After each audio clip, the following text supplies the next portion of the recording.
नमस्कार, स्वादांची मैफिल चॅनलमध्ये तुम्हा सर्वांचे स्वागत। आज आपण अतिशय साधा सोपा मऊ लुसलुशीत तरीही चिकट नसलेला उपमा कसा बनवायचा ते पाहणार आहोत। खास नवशिक्यांसाठी हा व्हिडिओ बनवलेला आहे। चला सुरुवात करूया।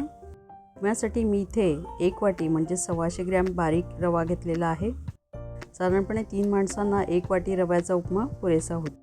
उपम्यासाठीचं सर्व साहित्य मी इथे दाखवलेलं आहे। कांदा आणि मिरची आपण बारीक कापून घेणार आहोत। आलं किसून घेणार आहोत। सर्वात आधी हा रवा आपण 7 ते 8 मिनिटं मंद आचेवर भाजून घेणार आहोत। भाजल्याने हा रवा पचायला हलका होतो, तसेच उपमा आपला मोकळा होतो। हे पहा, रव्याचा रंग बदललेला आहे आणि आता त्याचा मंद खरपूस असा वास यायला लागलेला आहे। आता आपण हा प्लेटमध्ये काढून घेऊया। साहित्यामध्ये आपल्या डाळी दाखवायच्या राहिल्या होत्या। कढई मी गॅसवर गरम करायला ठेवलेली आहे। त्यामध्ये 3 टेबलस्पून तेल घालून घेऊया। मस्त लुसलुशीत तरीही मोकळा उपमा बनवायचा असेल तर पुरेसे तेल घालावे लागते। तेल तापलेले आहे। यामध्ये आता आपण सुरुवातीला मोहरी व मोहरी पाठोपाठ जिरे घालून घेत आहोत। दोन्ही तडतडत आहे तर लगेचच आपण डाळी घालून घेऊया। दोन्ही डाळी मिनिटभर परतल्यानंतर त्यामध्ये आपण हिरवी मिरची व किसलेलं आलं घालून घेत आहोत।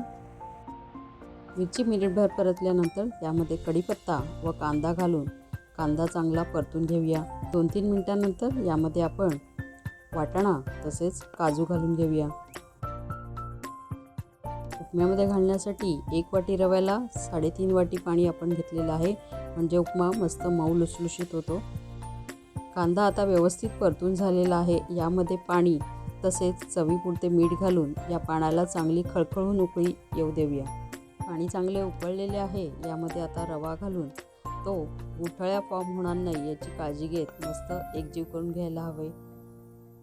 रवा मस्त मऊ झालेला आहे। आता यामध्ये 1 चमचा तूप घालून घेऊया। तूप घातल्यामुळे आपल्या उपम्याला मस्त एक चमक येते, छानशी चव येते आणि किंचित पाणी जर जास्त झालं असेल तर हा मस्त मोकळा व्हायलाही मदत होते। यावर झाकण ठेवून आपण 5 मिनिटं हे वाफवून घेणार आहोत। मध्ये एकदा झाकण काढून उपमा हलवून पुन्हा त्यावर 3-1 मिनिटं वाफ येऊ देऊया। आपला उपमा वाफवून मस्त तयार झालेला आहे। यावर कोथिंबीर घालून तीही मिक्स करून घेऊया। गार्निशिंगसाठी आपण कोथिंबीर तसेच खोवलेला ओला नारळ वापरत आहोत, त्यामुळे आपला उपमा अजून चविष्ट लागतो। कशी वाटली आजची उपम्याची रेसिपी? नक्की बनवून पहा आणि तुमच्या प्रतिक्रिया आम्हाला कळवा। तुम्हाला हा व्हिडिओ आवडला असेल तर लाईक अँड शेअर आणि स्वादांची मैफिल चॅनेलला सबस्क्राईब जरूर करा। मला भेटूया लवकरच। तोपर्यंत बाय।